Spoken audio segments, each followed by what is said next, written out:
Pickaxe.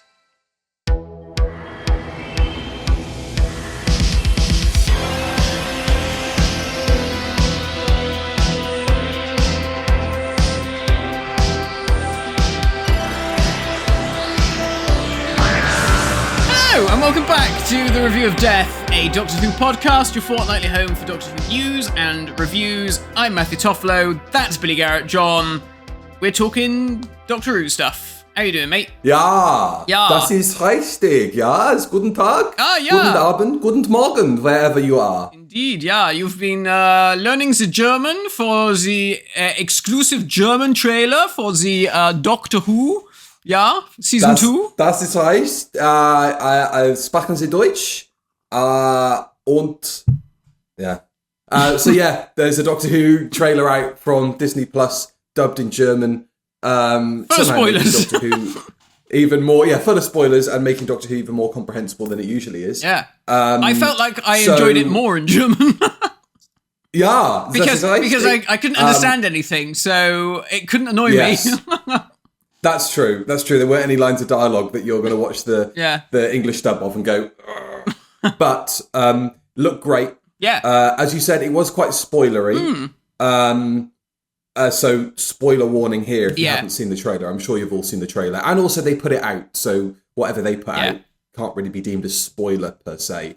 But I do wish they hadn't included one of the coolest looking baddies to enter the Whoniverse of the last couple of years exploding at the end of the trailer. That's a bit of a disappointment. Yeah, I guess, Doctor Who has that problem of a lot of the good stuff happens at the end. All the action happens at the end of the story when the Doctor blows up the monster or the base explodes. So they're probably like, well, guess we're going to have to put that in.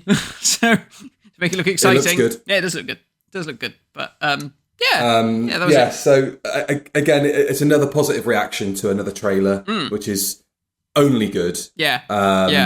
If you want to listen to our reaction to that one, you have to go into the alternate universe where we grew up in Germany, and we'll do it for you. William and Wilhelm will be reviewing it over there. We also started to see some teasers appearing on BBC One, which looked quite interesting. Yes. That was genuine, wasn't it? Oh, God. Yes. So, we started to see some trailers. It is hard to snap out of an accent that it's that much fun to do. Yeah, it is. You just want to do the yes and the yeses all the time. If you watch us in Germany, how are we doing? Yeah. Does it sound good? So there's these teasers that have been popping up. I think there's been 3 so far. Yes. Of a space nebula background, the date appearing, and then various bits of world iconography being hurled through space. Looks like it's blown up and separated from the Earth. Yeah. So there's a London cab. Yeah. Not Big which Ben. I saw some people. Just London not cab. Big Ben. No, just the London cab. I wonder if. Oh no, that doesn't make much sense because the other one is the Statue of Liberty. Yeah, and this the is other what I one mean. The Eiffel Tower. Don't know. But we've got the London cab floating off into space, the Eiffel Tower and Statue of Liberty. So I suppose there's going to be some big Turbo cataclysmic, earth-shattering event, Turbo Island floating off into the distance. Bear pit. Yeah. The bear pit, floating off. Loads of skag heads clinging onto it. They just think that's just a normal Friday night to them, seeing nebulas that is a normal around. Friday night, floating around in space. That looks interesting. What do we think that leads to? Because there is also a shot in the Disney Plus Deutsch trailer where you can see the planet Earth and it's like burning. There's like pockets of land that are on fire. Oh, I can't remember that. I think I was thinking about from the other trailer, the trailer that we talked about, the bit where Mel is stood on the street and the houses fall down. I think the nebula that's sort of behind her is very similar. So, so I don't know. Maybe the world is coming apart at the seams. It seems. Seems quite. Yeah, it seems. Well, talk about Doctor Who, not fucking real life. It's put me in the mind of Flux. I mean, again, it's like, we've had another earth-shattering, universe-altering, time-shifting moment. It's a classic Doctor Who trope, isn't it? That we see that kind of thing. But interesting that they are going for like a global feel rather than it being Cardiff Bay or Westminster that's in trouble. Yeah, yeah. And I guess more marketable than sand, because it was sand, wasn't it, last time? It was sand. Yes, sand. Politics. Sand. Yeah. There's nothing sexier than that. I was thinking about that trailer this morning and I was like, yeah, it's weird. It's hard to get a grasp on what Doctor Who is from that season 1 trailer. Yeah. Whereas this does have a bit more of a, I guess, more of a sci-fi tinge to it, and a bit more of a, you've got an idea of what the tone of it might be. Whereas the other one was chuck everything at the wall and let people make their own minds up. But maybe it, as a result, wasn't representative of the final product in a way that hopefully this is. Yeah, fingers crossed. Yeah, this one really does sort of give you more of a sense of, okay, so it's like a little bit scary, there's like a lot of adventure, there's scary monsters and creatures and stuff. Yeah, but the other one was a bit more just like, it's a bit fun, and it could be a bit scary if you're frightened of slugs and sand, if you're Anakin Skywalker.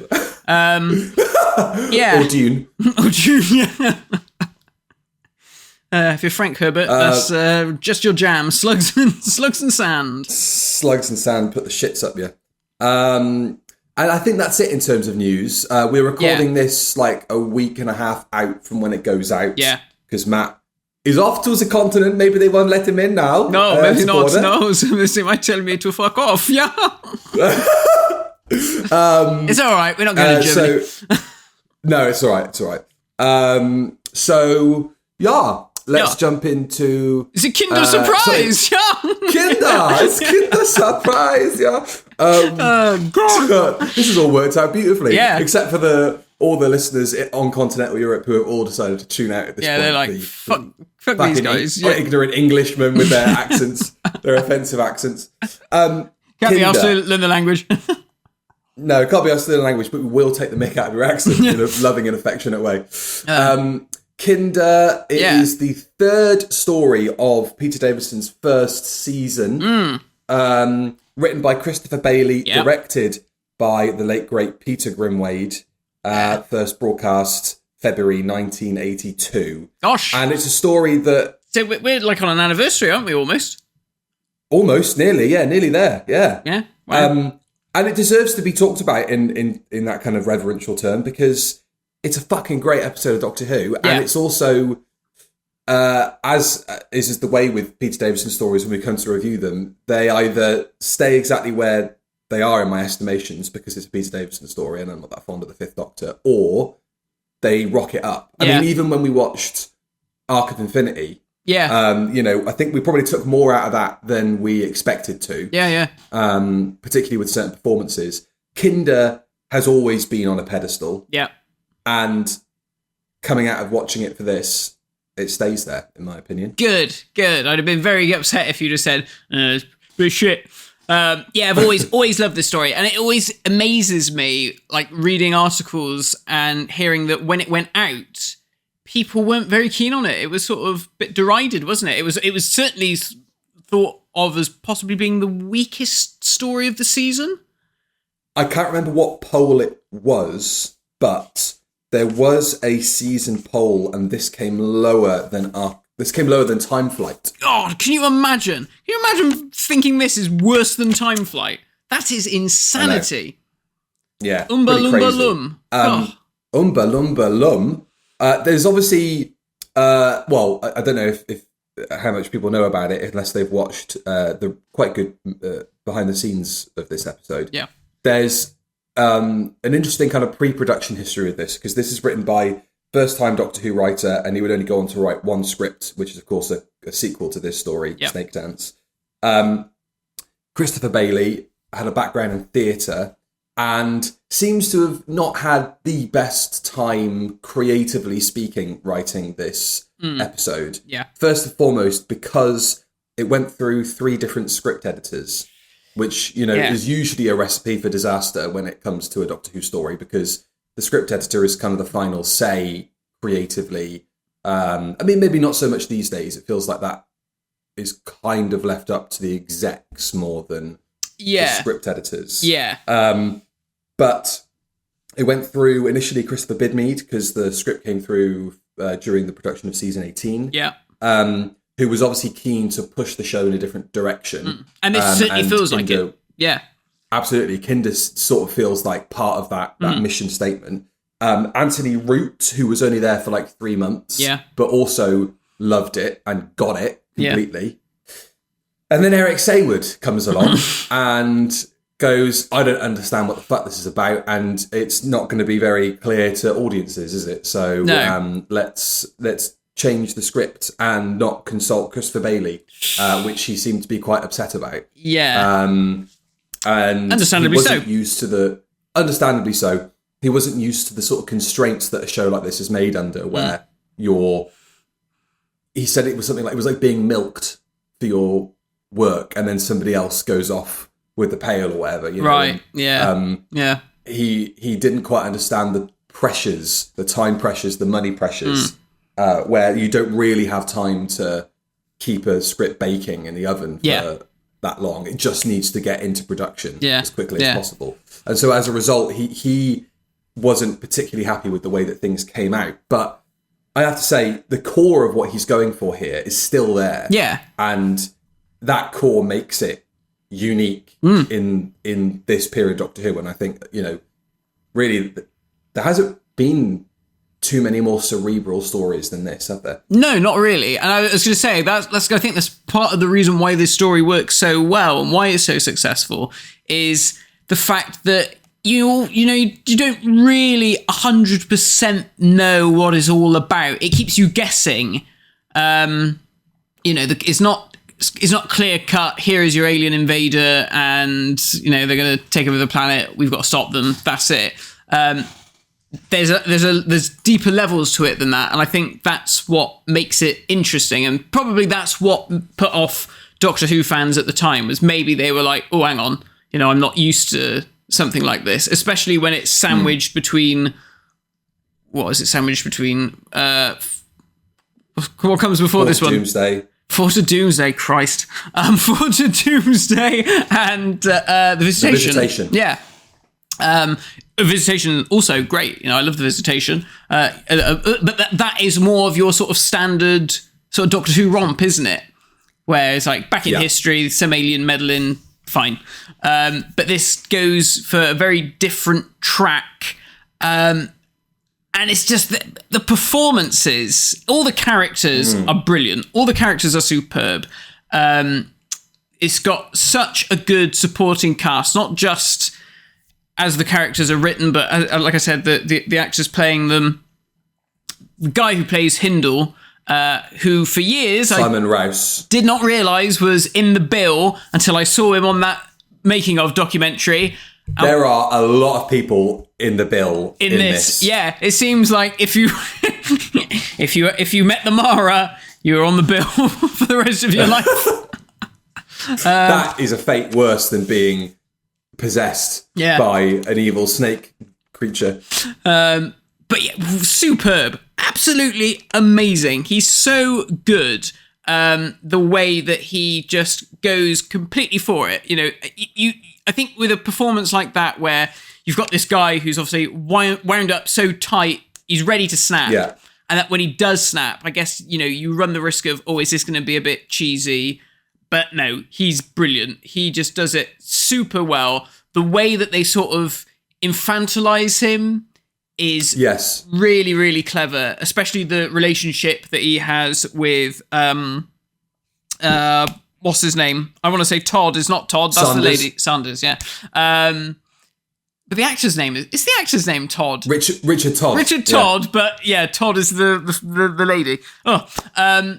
Yeah. So yeah, that relationship that they have, that he's this sort of blunderbuss army man, and he just thinks, all he needs is a good sort of whack round the ears and just needs a bit of discipline, and that'll sort him out. Little does he know that it's absolutely destroying this man, and he's obviously got some weird sort of, almost like there's like a parental sort of relationship going on there. like particularly when he comes back later on, Sanders, when he's in the TSS machine, and Hindle has that breakdown and he crouches on the floor and he's like, "Oh, mummy, make him go away," and all that sort of stuff. It's just so good because you do watch it and think, fucking hell, what is going on here? But it's so well acted and so well shot and scored that, you're just totally with it. It's kind of like Ghostlight in that regard. It's sort of one of those stories where, all right, you may sort of feel like you're on the back foot in terms of what's happening, but the vibes and the atmos of the story just sort of carry you through it, and the performances. I think the performances are the key to it, really, because it's very easy with a Doctor Who story that doesn't have a very clear cut.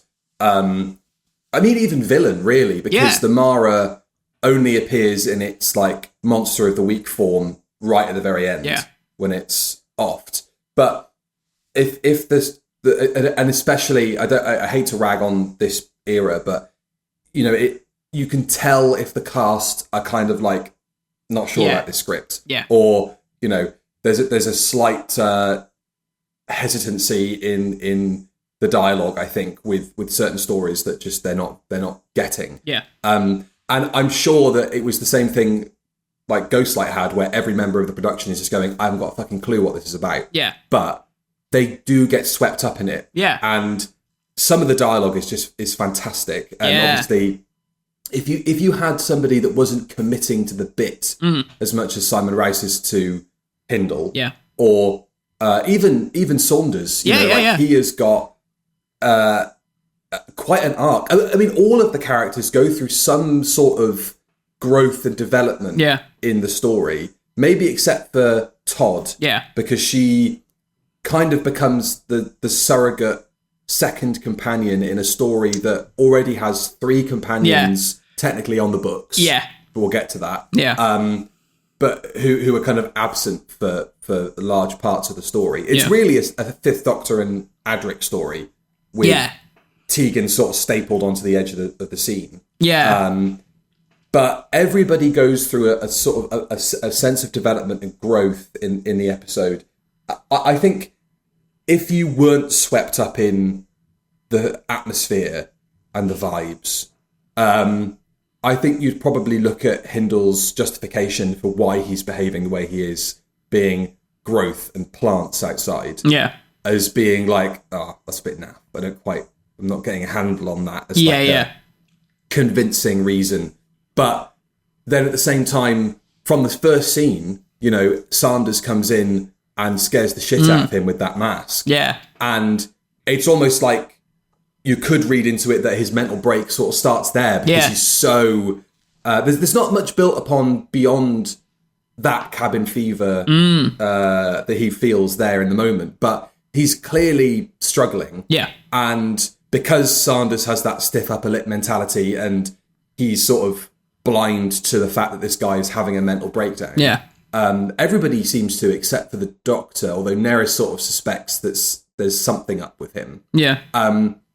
Everybody's commitment to keeping that psychological balance, of him tipping over into complete mania, which actually happens quite early on, but then just gets more and more excessive through the story. It all kind of starts at the beginning there with that mask, and Simon Rouse's performance just goes up and up and up and up all the way through the story. And it's great for everybody else, because I guess they got to kind of match him. That's true. He's kind of challenging everybody to a performance that works so well and is so convincing. You tend not to see that level of a commitment to the bit in Doctor Who, because I guess in any other story he'd be behind latex, or he'd be a mustache twirling villain. That's true. It's interesting, like what you said there about, this is a story where Todd becomes like the surrogate companion in a story that already has so many companions. It's a shame that Nyssa, who, really she is the probably the more overarching sciencey one out of all the 3 companions, gets sidelined to be replaced with another sciencey companion. And I think Peter's clearly having a lovely time working with Neris Hughes, and she's great. And I think their relationship is fantastic. And in another world, she probably could have been a companion full time. And I think maybe that's kind of what the Fifth Doctor needed. Maybe he needed a slightly older, sort of stronger woman than running around with a bunch of kids, because, Nyssa and Adric are both supposed to be teenagers. Tegan's probably only meant to be ever so slightly older. But Peter's having a much better time of it with her, I think, than he does with his normal cast of companions. He's completely separated from them for the vast majority of the story. Adric goes off and does his usual annoying Adric thing of, I want to help the baddie, even though, in this case, it's more of a sense of, oh, don't worry, wink, wink, nudge, nudge. I don't really want to help the baddie. Yeah. But even the Doctor goes... It works the way that... It's very rare that it works so well that people are split between different parts of the story. Yeah. And it still rolls on. You don't really feel that the absence, because, Adric is keeping an eye on Hindle. Yeah. Yeah. And it's a shame, really. Obviously, Tegan has, a breakout sort of performance here when she's possessed by the Mara. And obviously they knew how good Janet was at playing evil, that they thought, right, well, for Snake Dance, we'll up the ante with it and make her possessed for, the whole story. And it's a shame here, really, that she doesn't get to do more of that, because she's only really possessed for a very brief moment when we have the scene with her and Aris, and they do the whole Garden of Eden thing. You've got that allusion to that, which is There's a lot of that in this story. There's a lot of that in this story, which, of course, if you're going to have a monster that is, the snake that, is all about evil... evil impulses and temptations. It's all about it's sin, isn't it? Basically. So if it's the embodiment of that, well, it's going to be devilish, for want of a better word. But it's a shame that she then gets pushed aside for the Mara to go into Aris, who unfortunately isn't one of the best actors in the world, and certainly is one of the weaker actors in this story, along with Mr. Matthew Waterhouse, and probably the little girl as well. She's not that good, but she manages to she doesn't have to do an awful lot, to be fair to her, and and that's okay. All of this talk of his young companions and all these other kids on set puts me in mind of a quote CM Punk said in a very infamous promo. I'm tired, I'm hurt, and I work with fucking children. It does seem to be the Fifth Doctor's energy through most of this era. And even in a story like The Awakening, when Peter's, he gets pushed off to the side with that other lady. Again, she's a more mature woman. Those two seem to get on so much better. It really does feel like all the Fifth Doctor needs is an older lady to be with. I'm sure Peter would have loved that. So you mentioned obviously the Mara. We'll talk about the Mara and the allusions to kind of religion and faith, because besides the Garden of Eden thing, and obviously Diva Loca, the setting is very. I was going to say luscious, but as everybody says in the kind of behind the scenes features, it is very garden centre. It's very very B&Q garden centre. But it works. Actually, I think they do fine. It works, but it doesn't work when the camera just strays too far and then you catch a bit of the studio lights. There's no foliage, or that you can see how flat the floor is, or you can see the studio floor under the leaves. That's and all that the trouble, isn't it? You think, if you could have just had another few bags of leaves just to try and fill in some of those patches. But definitely. It does the job. And I imagine, watching it in the 80s on a little CRT telly, it would have looked fine. It would have been fine, but it does make you wonder, what would it have looked like if they could have shot it on location? It would have had a very different feel. True. It would have had a very different feel. I wonder if it would have, because I suppose, even though this is a very meta way of putting it, like the confines of the dome and then the kind of artificial nature of the studio outdoor sequences does make it feel kind of contained and claustrophobic in a way that I don't think is intended. Yeah. But it does help kind of artificiality of this dome that's got. I love the little IKEA flat pack numbering on the walls. And stuff. You really do get a sense that they're not there for a long time. No. They're there to sort of. I mean, it doesn't overtly make the point of being this kind of a story, but there's lots of colonial elements to this. I mean, the subjugation of the natives, the fact that they take them hostage. Yeah. Obviously the kind of he's got the pith helmet on, hasn't he? Yeah. The pith helmet, and the sort of scorched earth idea. If it's of no use to us, it's fine. We'll just wipe them out. It's not a problem. Yeah. But then going back to the religious allegories, I don't know if he would have called himself a Buddhist. By my understanding, he sort of was learning about it and following it to a degree. But Christopher Bailey puts a lot of Buddhist imagery into this story. Yeah. And I wonder if that, because also talking about the Mara, that might have added to Eric Saywood's sort of interpretation that it's not literal enough. Yeah. Because Christopher Bailey says that the Mara is not meant to be like the big rubber snake monster that attacks the base at the end and they have a big laser fight with. Yeah. The Mara, like in Buddhism, there are no monsters, there are no demons or devils or whatever. It is certain human qualities like greed and avarice and all that sort of stuff that just consumes you and becomes your sort of like main point. And that's what the Mara is supposed to represent, isn't it? Is that it brings those things out of you. Yeah. The dark places of the inside, isn't it? The dark places of the inside. And also, all the temptation and there's some kind of Judeo-Christian imagery in there as well with the apples as well, because they're eating apples in the base too.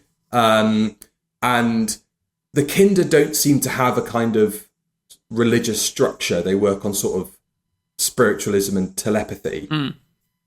But there is a sort of science versus nature thing going on as well. Yeah, very much so. The sort of the engineering of environments and taking people out of those spaces and sort of sullying it with technology and all of that. Especially like when the Kinder are dressed up in the uniforms by Hindle and they're walking around with the guns. Yeah. It's sort of perverse, isn't it? It's like a perverse image, sort of seeing like the mix of the two cultures, and it just doesn't quite work. And again, that makes it feel unsettling, Yes, it does. And because, it's not right. Yeah. Yeah. But, well, don't know how to put this really. Is there much boot polish being used on set here, or where are we with that? I don't think so. They might tan them a bit, perhaps, or grub them up. It's a tan. It's a tan. It's either a tan or like a bit of dirt. But I don't think we're in like dodgy territory. Just as well. I do have to ask about it's one of the first things that sort of referenced about the Kinder is that they are telepathic. Yeah. And also these the necklaces helix, they wear with the double helix. Do we ever find out why they wear the double helix? No. There's a couple of things that we don't find out about because in episode 1, throughout the rest of the story, really, they keep going on about Roberts. Roberts has disappeared. Yes. We never find out what happened to Roberts. 2 members of the expedition have gone missing. 2, yes, true. Yeah. Yeah. So what happened to them? God knows. Out in the jungle somewhere. Arsing around. Yeah. Well, I mean, it would have been cool, if Tegan was wandering around the wherever and she could see some, skeletons with those hats on. Yes, yeah. That'd be cool. Something like that. Yeah. But I think even that is too literal for the story and sort of would diminish the sort of cerebral nature of it if we get like an answer to what happened to them. Because it could be, and I guess that helps with you wonder whether or not the Kinder are on the up and up because, did they take them away and kill them? I mean, they do seem very peaceful by the end of it, peaceful and harmonious. There's not a lot of death in this story, really. No. The main cast which is rare for this era of Doctor Who. Yeah. Particularly as we go further into the 80s. They stick with it all the way through. The only real casualty of the story is Sarah Sutton, who is very, very faint at the beginning of the story, and yet Adric's like, I know what would be good for my friend who's not feeling very well and has got a bit of a headache. I'm going to play a very mentally taxing game with her. Yeah. So they're playing chess, and she's feeling a bit wibbly. My grandmother owned those chairs that they're sat on. Did she? Yeah.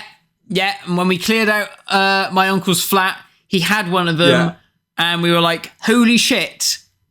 Those chairs. It's the chairs from Kinder. Yeah, it's a Kinder chair. Yeah. Unfortunately, we had to chuck them because they were rotting. The wood had all fallen apart. No. Yeah. But it could have gone into the museum. Yeah, exactly the same.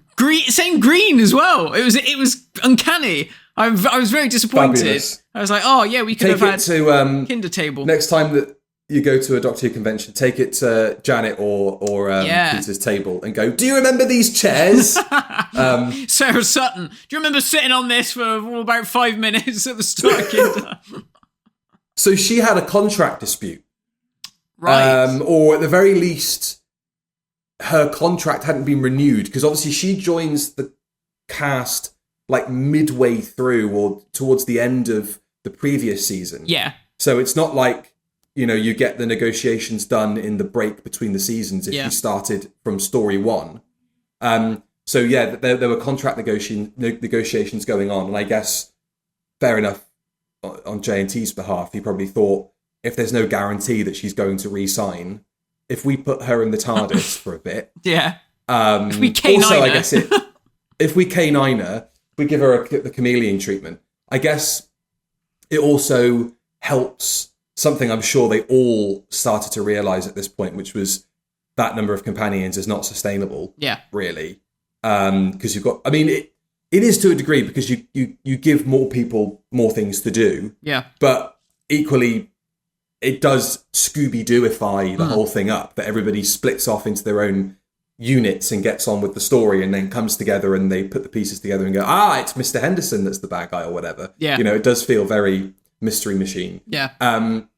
But yeah, Sarah Sutton's put in the TARDIS. I do wonder what would have happened though if she hadn't come to an agreement. If she would have stepped out as a new character, they would have recast her. Yeah. If she would have got lost in the TARDIS and the next story had to be the search for Nyssa or something, and they never find her again. She went out into the woods with Roberts and who knows where. That's out into the jungles of God knows what they're up to. Yeah. But yeah, I do love that. It comes back to the end. They're all gathered around the TARDIS. And the Doctor's like, Nyssa, are you feeling better? She's like, yes, it was only trapped wind. Yes, it was a UTI actually. Oh God. So yeah, she's all right by the end of the story, but it is a very definite like. I imagine Sarah Sutton would be pissed off that she wasn't in such a good story. Yeah. Imagine that. Imagine that she sort of gets her own back by being sort of fairly central to Time Flight, because obviously the Seraphim, what are they called? Not the Seraphim. The Seraphim, yeah. Yeah. They sort of speak through her, but unfortunately that story is shit. Yeah. So, yeah, bless her. What I do like about that, however, is the Doctor's making this delta wave augmenter, which isn't that the same thing that he uses on Tegan in Snake Dance? Like a portable Quite version? Possibly. Because it's all about delta wave sleep, isn't it? Am I getting that right? I haven't seen Snake Dance for a really long time. We should probably book that in as a two-parter. But I like the fact that they basically write out the sonic screwdriver out of this story. Yeah. They give it a really good reason as to why we can't use the sonic. Even Adric's like, oh, what if we need it? And Peter's like, why should we need it? Huh. I hated that scene, I've got to be honest. Oh, really? Because he goes, I've got it written down here somewhere. So another example of just these characters being quite shitty to one another. Where the Doctor's rigged up this delta wave generator, the sonic sort of plugged into the top. Yeah. Obviously in the next story, they write the sonic out for the rest of the classic series. So they were clearly introducing the idea that the Doctor needs to sort of get around things without using the sonic. Adric points out, the sonic's part of that. And the Doctor looks at him and goes, well done. It's like, you fucking asshole. And then Adric wonders, what if we need it? To which the Doctor goes, we need it. You know, we don't need it. It's fine. It's like, sorry, every couple of days you guys are encountering a life and death situation. That might be helpful. I don't think Adric is totally off the mark. He says, suggests that it's a good idea to keep the Sonic around. He says, I'm not a 21st century Doctor Who. Adric, come on. I've got to use intuition and a piece of string to get us out of the situation. Exactly, yeah. Speaking of Matthew Waterhouse, there is, of course, a story which is in dispute. Yes. Yeah. That he gave Richard Todd, he of, I believe, the Dam Busters. Yeah. An actor who has been, on screen for decades at this point. Yeah, he had a very well-respected performer. Very illustrious film career. He did, and was begged to do this by his kids, incidentally, which I love. Yeah. That he went, oh yeah, go on then. And commits to the part, obviously. Apparently, Matthew Waterhouse gave him tips on acting for television on set, which did not go down very well. I think he humoured him, didn't he? Didn't Richard Todd? I thought Richard Todd sort of humoured him, but I think Peter Davison thought, what a knob, and took the piss out of him royally. Well, this is the weird thing, is that Matthew Waterhouse says that didn't happen. Yeah. Peter Davison insists that it did. Yeah. And the infotext commentary track was sort of suggesting it might be a conflation of a few different stories, one of them being that on one of Peter Davison's first days on set, Matthew Waterhouse read him the riot act and said, this is how you act for television. Do any of that lot get on? I mean, even like Janet and Peter have a sort of like, brother and sister, poking the bear sort of thing. Yeah. Yeah. It's a weird relationship, that group. It is bizarre. And I mean, like, when you watch them on, like, collection sets and things, it does feel like Peter, Janet, Sarah, oh yeah, and there's Matthew.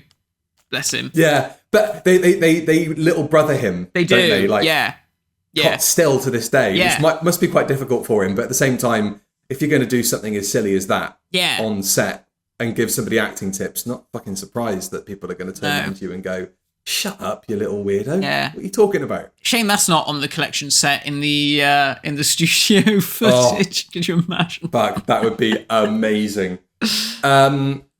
Let's talk a little bit about the direction of the story with relation to... Yeah. Sounds like I'm writing an essay. With relation to the wherever, which is different to the beyond, which we see later on, which is the Kindervision. Yes. Kindervision. Presented in Kindervision. And the Ducker, I believe is his name, the Duca. The Duca, yeah. Another member of the Bill. Another member of the Bill. Yeah. And it's a very, very creepy setup. That whole thing is so good. And I can't really think, minus the Mind Robber, that the Doctor Who's ever really gone to places like that as like a sidestep. No. And in your mind, or kind of in those weird sort of third dimensions, or whatever. Like the only other things I can think of would be, and this is again very brief, would be like when the third Doctor is like traveling between the parallel, between the universes, or when the fourth Doctor in Planet of Evil is falling through the abyss, and he's communicating with learning about the planet. I mean, it's really well done. You can see that Peter Grimwade's having a fun time with it, with all the filters that they use on the camera to wash everybody out, and just playing in that black void. Everyone, that stuff that they ask you to wash your mouth out with at the dentist. Everybody's got these red teeth. Yeah, it's horrible. Everyone is suitably creepy and weird. It's almost like characters from the League of Gentlemen are like in her head playing chess with snake tattoos. It's really good. yeah, I mean, this is the sort of stuff that just adds to the story, isn't it? That you're just like, I'm not really sure what's going on, but it's weird and it's unsettling, and it's giving me the creeps. I certainly remember as a kid when I first watched it, thinking, this is very different. This is not like the usual, here's your monster. This is something a bit more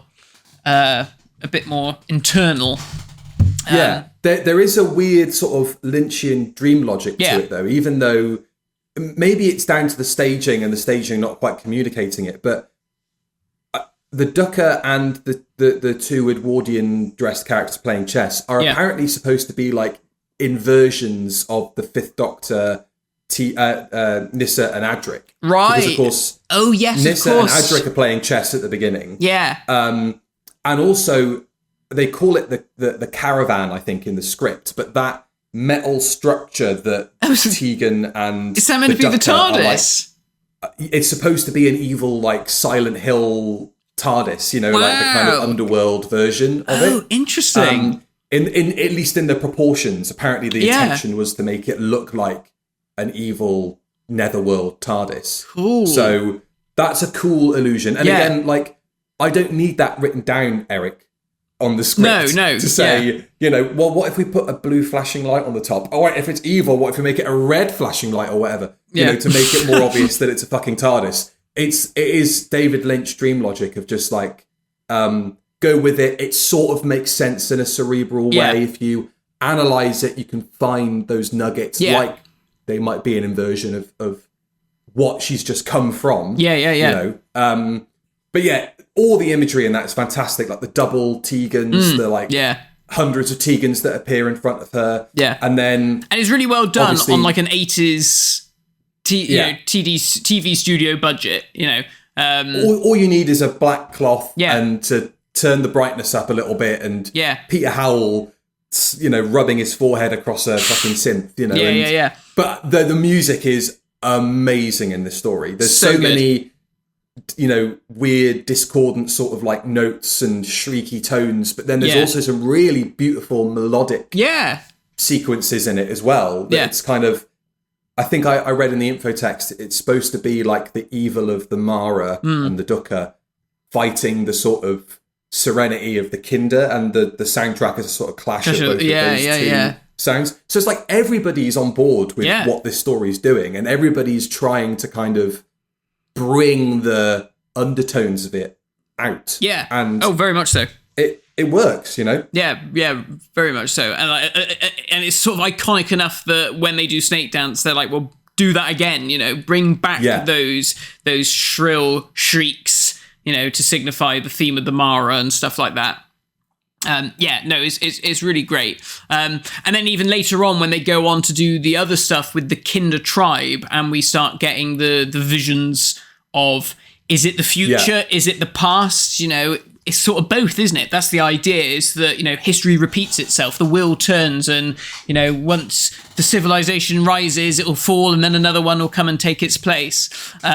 All that stuff's, again, really well done. I think they sort of joke about it being a bit like Top of the Pops, the way some of it's staged, or like some of the music videos. Do you know what I mean? But but it works. It works really well. Like all the stuff with the clocks ticking. Again, it's that stuff where you're like, this is weird, but it's sort of unnerving, and it works. And like the jester dying and consumed in the smoke, and the dickhead indeed, anybody who's anybody is in this story. Well, I'll tell you who else is in this story. I don't know if you noticed, one of the Kinder is Dibber. Dibber of Glitz and Dibber.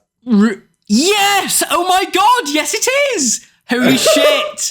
Wow! I love it. Yes. Yeah. Now I can picture. I can see him in my mind's eye as Mary Whitehouse. Sorry, Mary. Say. Oh crap! And Johnny Lee Miller is the little kid. Yes. Yeah. A lot of talented people in this acting job. Yeah. Fantastic. It is a great cast. He had a day on the set of Doctor Who, and he thought, I could do this for a living. He had a day on the set of Doctor Who and thought, I could play a smackhead. I'd be good at that. A couple of notes, just little weird bits and bobs I picked up. Correct me if I'm wrong. This will be one of, if not the only, Fifth Doctor story to not have any scenes in the TARDIS, which is really refreshing for this era in particular, because they're forever in the fucking TARDIS. Yeah. Especially with Chris Bidmead making that his like main thing that's interesting about the show is the TARDIS and its relative dimensions and the science of the TARDIS and da-da-da-da. And that thing is getting towards the end of its life. Obviously, come the next season, they get a new prop. But whenever I think of the Fifth Doctor era, I just think of torturously long scenes in the TARDIS or in corridors or in bedrooms and stuff. And it's nice to, you know, Nyssa can have her own little adventure in there on her own. Beg your pardon? No, you know what I mean. She can have all the boring TARDIS scenes to herself. Yeah, sure. Put your feet up, Hen. You've earned it. The colonialism parallels, you know, like particularly with the, I don't know what the right way to say it is, but the hue of the inhabitants on Kinder, and obviously the kind of Eastern spiritualism thing. You know, that's obviously quite a clear allusion and connection that can be made between the two of those, even with like Australian colonialism as well. As well as the British Empire in India and other places too. I love that Christopher Bailey hated the execution, particularly shampoo-haired hippies playing the Kinder. Brilliant. And it is a bit like that, isn't it? It does feel like sort of like a L'Oreal advert or something, or like a Herbal Essences advert. Timotei. There's that. And also, again, because, you know, we can't have enough Saward bashing on this podcast, he likened the sort of rewrites that Saward was asking him to do, which you look at and you just think, how did you not get that this is prime Doctor Who, not, you know, 15 scripted roles having their heads blown off by various monsters or tortured or drowned in alcohol.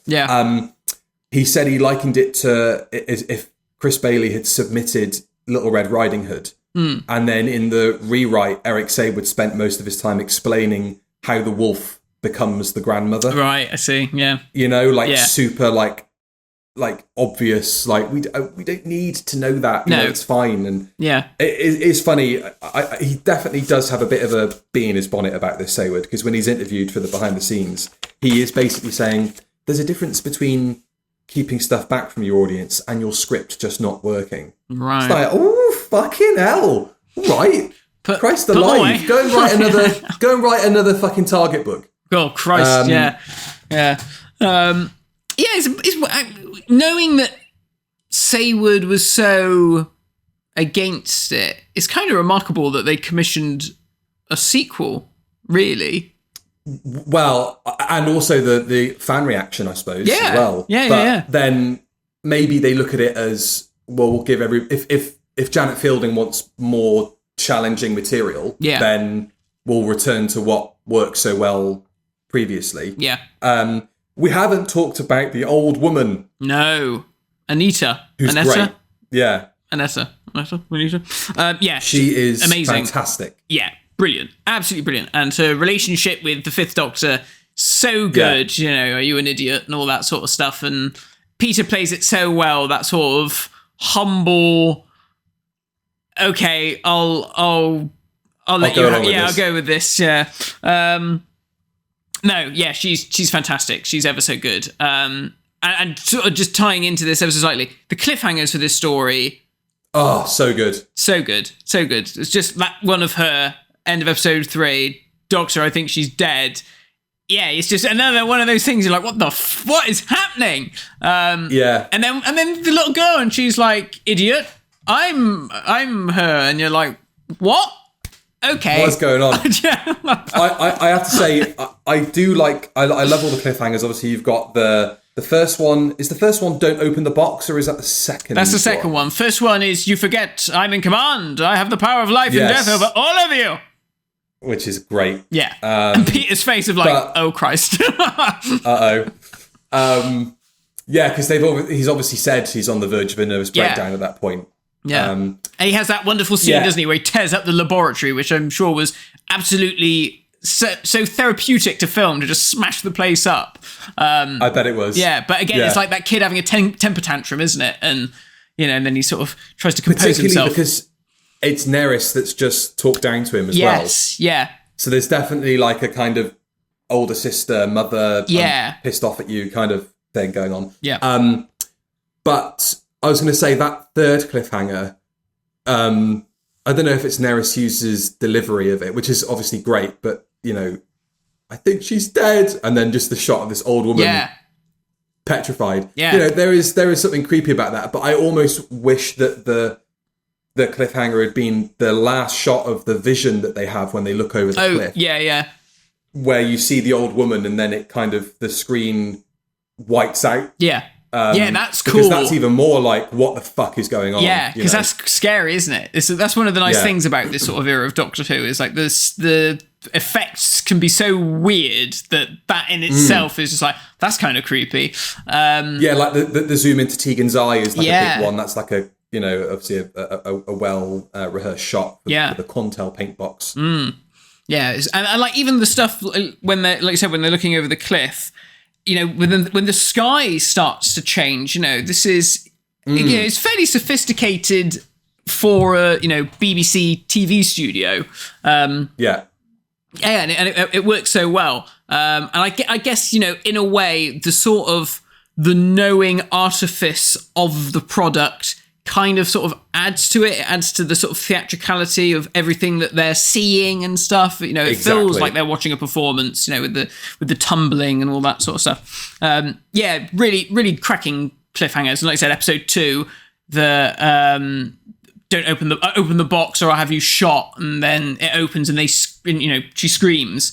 God, that must have been a great cliffhanger to see it at the time and be like, holy shit, what is it? And I guess, when you get the reprise in episode 3, you could almost run the risk of it being like, oh, that's a bit disappointing. But then the fact that it sort of does like a bit of a double bluff, doesn't it? Where it's like, don't worry, we tricked you. And there's like, oh, actually, no, there is something. Which is very clever. And it's like this whole idea that, that it only affects men as well. There's like, there's a message there that I guess that men are, typically, are they the harbingers of bloody death and destruction? That, women are more attuned to, life and not wanting to destroy everything. But men are simple. Well, I guess that you get that even with the visual parallel of the old woman and Aris having an argument with each other. It's the kind of ignorance of youth and being a man. With the kind of learned, wizened older woman. And it's dangerous that he has voice, as soon as he has voice, then that's when things become a problem. Man has voice. And men with voices are evil, as we know. Too well. Men with voices. Anything else that you can conjure up before I turn to what the Rodders thought? Let me see. What you said earlier about the Tom Baker, about like this was being written in season 18, or it was submitted during season 18. There is a bit of a Tom Bakery vibe, isn't there, at the beginning, where Peter does that line about, I can't remember how he says it, but it's about, as K9 would say. Do you remember he says that bit at the beginning? And you sort of feel it's like, it feels weird hearing Peter say it, but you can imagine that if Tom had been like, stay in the TARDIS, K9, and Tom had said that line, you'd be like, okay. So I wonder if that's like a little, hangover. A hangover. That's, I think it was, because I, from what I read on the info text and sort of afterwards, was that it was written for Tom. But Christopher Bailey, having not watched Doctor Who for that long, wrote him as a bit more learned.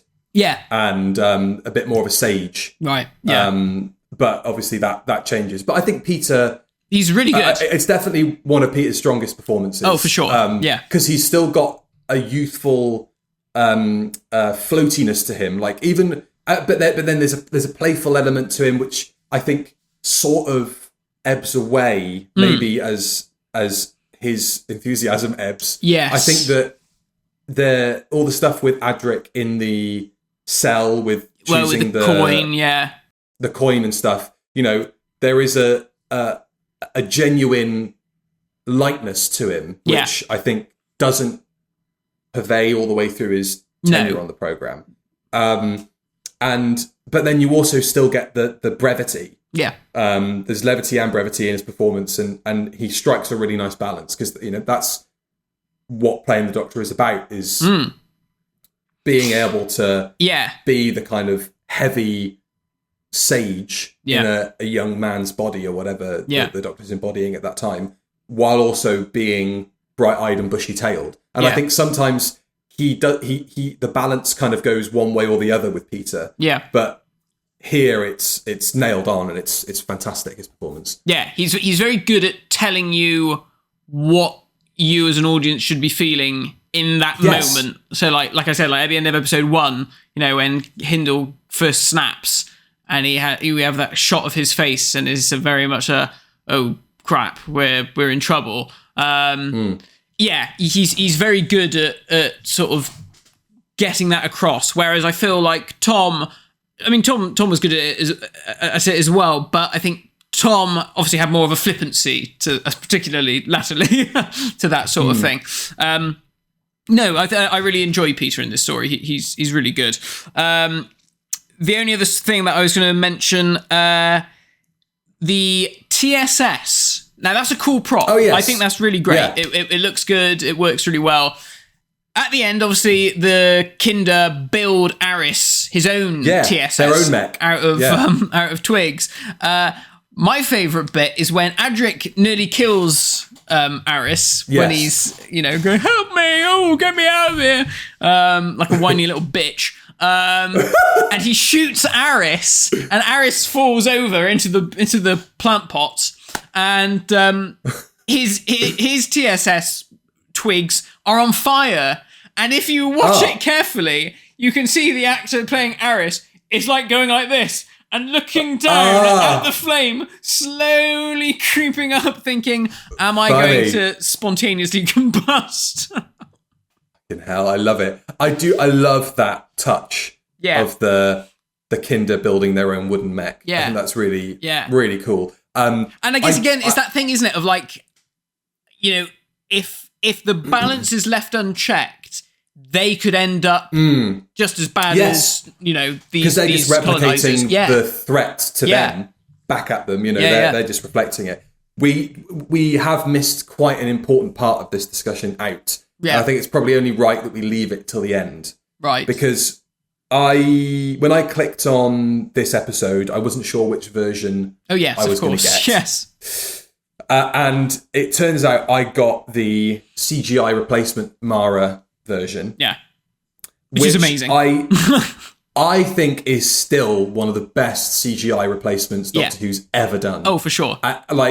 Even from some of the stuff that they've done for the Daleks and the War Games, because you can sort of see like a smearing of the original picture where they've obviously tried to edit the original Snake out without just sort of slapping the new element on top. Yeah. But it's so well done, particularly the grade and like making the snake actually look like it's from that. Not from that era in terms of the quality of the snake, but like it's been shot on videotape. Yes. Because that's the thing, isn't it? And everything. Sometimes with these CGI things, and particularly with the Blu-rays as well, sometimes these CGI things, you look at it and you're like, it doesn't really feel like it's part of the program. It feels like someone's inserted. It's like been put on top of the image. Yeah, like a PlayStation graphic or something. It doesn't have the right noise or the right grain just to make it feel like it's been shot on videotape or on film or whatever. But here, this one, they absolutely nailed it. It looks so good. Obviously, the same cannot be said for the original version, which, what a shame, isn't it, really? What a shame after that all happens. that build up as well, and you never see the Mara or what the Mara its form in real life, but it's snaky. And then you see it and it's a fucking draft excluder. And also the fact that Aris has to wrestle with it in that kind of silly, over the top, it's an inanimate object I'm trying to bring to life kind of way. That doesn't help. No. And the kind of lolloping, expressionless face of the Mara is sort of like wiggling around. Yeah. It's really sad. And you can see they've tried to like distort the picture in a way in some bits to kind of make it look like it's not as bad as it is, but there's no getting away from the fact that is a big, inanimate, daft looking snake. And it's a shame, is it really? Because you sort of think, oh, maybe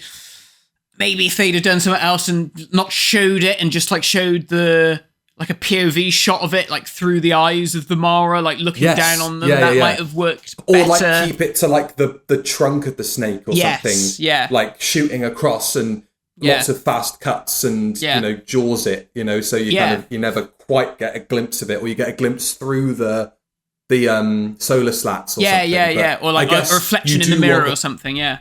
Exactly. You do want the payoff of seeing something, the big bad snake. But equally, it would have added to the whole ambiguous nature of this story if you didn't quite see the full picture, Yeah, and I think they obviously try to make it look more menacing in Snake Dance. They obviously, it's a very different prop, and I think they try to make the face look more frightening. But like you said, here it does just look like, I don't know, like a plastic fairground thing, which is such a shame. It's such a shame because the Mara is such a great creation, and obviously we talked about this the other day, didn't we? About it now being part of the new pantheon and God of Beasts, which, like we said, doesn't really make an awful lot of sense given the nature of what that character is about.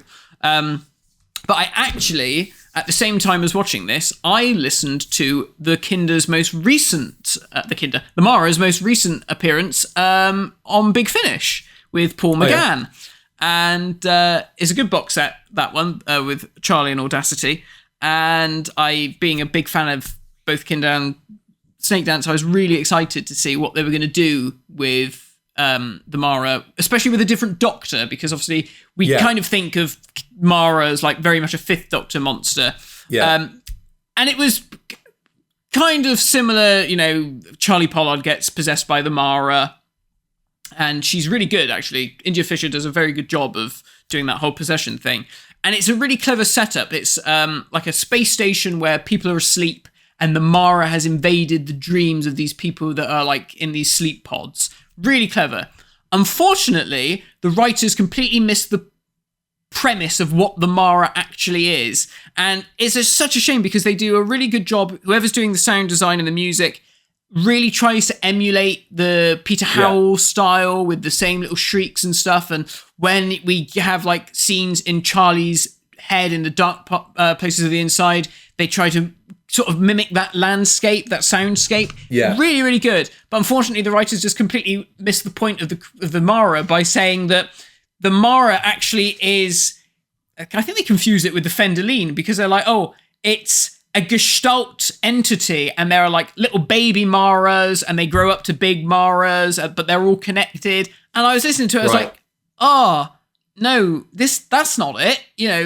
Stop getting the Mara wrong. Yeah, it is. And I was sort of like, no, it's not like an alien. It's one of these weird, powerful forces that, is it a creature? Is it some sort of entity? We don't know, but it's out there and it's inside of us, or, and then they were like, nah, they're little snakes. There's little snakes. Oh, this one's just hatched. And you're like, oh, hatched? Oh, no. No, don't do that.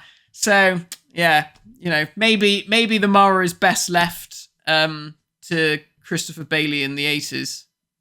Sounds like it. Big Finish. We love ruining monsters. Yeah. Okay. Real shame. I was so disappointed. Let's turn to some comments from Rodders. A. Bradley Stocks, my favourite Fifth Doctor story, cerebral, dark, experimental and creepy, but in a way far outside how Doctor Who usually tackles scares. Nerys Hughes is a great foil for Davison. Shame she isn't his full-time companion. They've got a great chemistry. Very Liz Shaw 2.0. Janet gets a chance to shine. Hindle's performance is one of the most powerful, charged bits of acting in all of classic Who. All that lets it down is the studio-bound nature of the production and the rubber snake. Superb stuff. Yeah. The epic Groke, excellent stuff. Special attention should be brought to the cliffhangers, all three of which are superb. Yeah. Valiard Loz. Kinder is definitely one of those that, without wishing to sound wanky, requires a certain maturity to appreciate. Didn't like it when I was younger, but now it's a top 3 Peter Davison era story for me.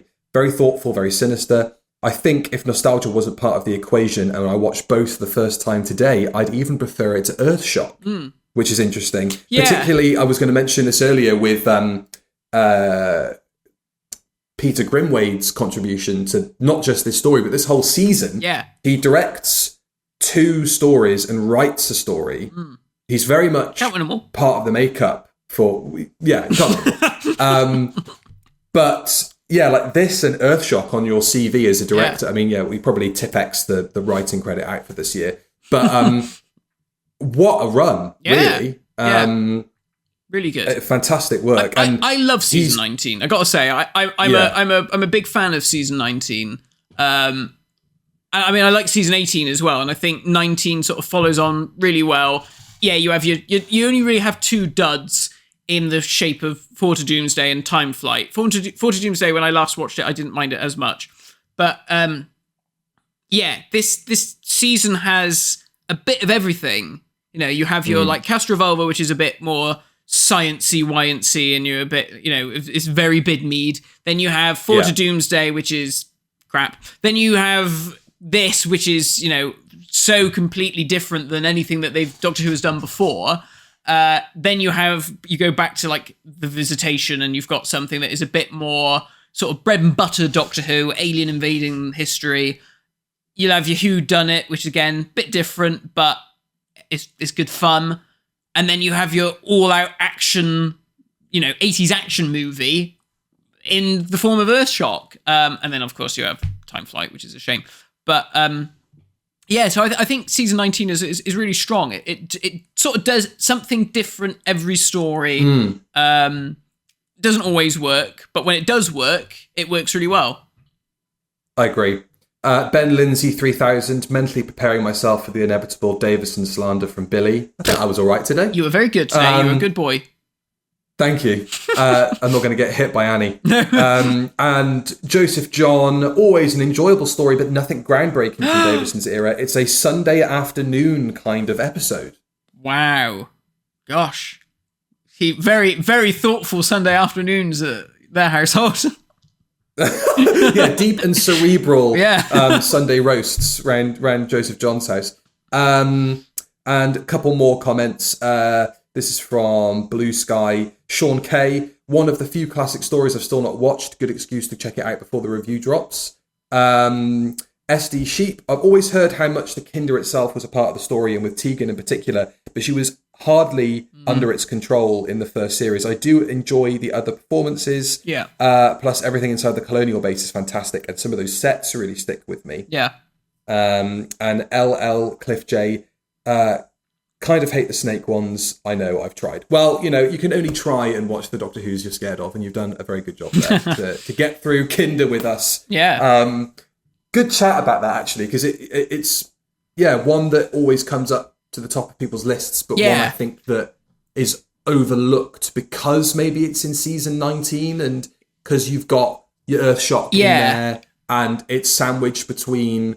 You know, The Visitation is a great story, but it's not necessarily topping anybody's lists. No. And then you've got Four to Doomsday on the other side of it. So, you know. I mean, I sort of agree. Like, you know, sometimes I feel like, well, maybe I do prefer this over Earthshock ever so slightly, just simply because it's doing something a little bit different. Whereas, you know, Earthshock, you know, although it's like action movie Doctor Who, it's still like, you know, spaceships and laser guns and Cybermen, as good as they are. I turned to the right honourable gentleman over my shoulder. I was thinking, actually, I was like, shit, I haven't got any like Peter Davison stuff that I can stick around the house. I've got like season 19 TARDIS on the table behind me, and I was like, oh, hang on, he's there. Should have popped down to the reptile emporium and bought yourself a little snake. Bought myself a snake, yeah. I zipped my trousers. Let's not do that. Yeah. Save the willy copters for Patreon. Yes, of course.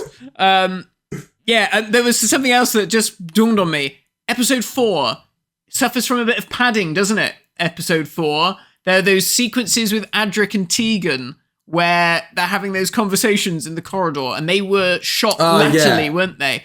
Had Matthew Waterhouse gone by that point? Did they have to drag him back in to do it? I can't remember. I don't know. I think I saw that they shot it in November. So yeah, it would have been a couple of months after the fact. Yeah. I guess. And also the opening part, at least the opening part, was overrunning quite a lot. So there's a lot of cut material. I think there's quite a lot of sequences in the wherever that has been trimmed down, right? Because some of those conversations between her and the Ducker sort of start midway through the scene. Yeah. But yeah, I have a feeling that there was quite a lot of nipping and tucking in that regard. Yeah. So maybe Eric Saywood was right looking at the script, going, there's no meat on the bones in terms of substance, but actually there's not enough here. There's not enough here, yeah. Because I think they have like some quite awkward conversations, which are just like, they're just sort of recounting events that have happened, and it's a bit like, why are we having these conversations? And it's a shame, like the stuff with the bombs look a bit shit, don't they? They feel very plasticky. Yeah. Like Peter tosses one to Tegan, doesn't he? And it sort of almost floats makes into a clattery noise. And but love the way that Todd gets Hindle to open the box. Yes. Because she knows, he's a child, isn't he, basically? Yeah. So if I say, I don't want you to look at what's in my box, pardon the expression, then he's obviously way more interested in it. So that's a fantastic bit of work there, I think. So clever. And that whole sequence, you can't mend people, can you? So good. Yeah. Absolutely brilliant. Seeing Peter get a bit of a fight with Hindle. Yeah, great. Absolutely fantastic. What a cracking good story. Good old cracking good story. Proper Doctor Who. Good stuff. Proper Doctor Who. Well, thanks very much, everybody, for listening to us talk about Kinders, yes, and we've returned to the accents because we have finished up. I forgot about that. Yeah, the Kinder Surprise. So we've had the season 2 trailer reaction last time. Yeah. Next time. Yeah. Can you Adam and Eve it, Matthew? It's going to be 20 years since Doctor Who returned to our screens. And so we're going to be doing a special live 20th anniversary live stream where we go back and we did a 10th anniversary review of this as well, didn't we? So this is a sequel. Yeah. In part. I wonder if we're still going to be as miserable now as we were in that one. Probably. We're going to do a 20th anniversary review of the story that started it all again, Rose. Dear, you've made me feel old now. Just thinking about 20 years. God, that doesn't sound possible. Doesn't sound. I can't be that old. That's insane. It is bonkers. Naturally, we're also on the road to season 2. Yeah. So after Rose, we'll be doing a preview of the upcoming season because I imagine we'll have episode titles and other bits and bobs cropping up by that point. Yep. And then, in theory, hopefully we will be able to live stream to you each new episode as and when it comes out. In the meantime, Patreon's always there. Got a little Red Nose Day special commentary coming up towards the end of March. So, plenty to look forward to. Lovely stuff. Well, I hope you all enjoyed this episode as much as we enjoyed talking about Kinder. And we'll see you next time for making us feel old, Rose. Thanks, love. Bye-bye. Bye-bye.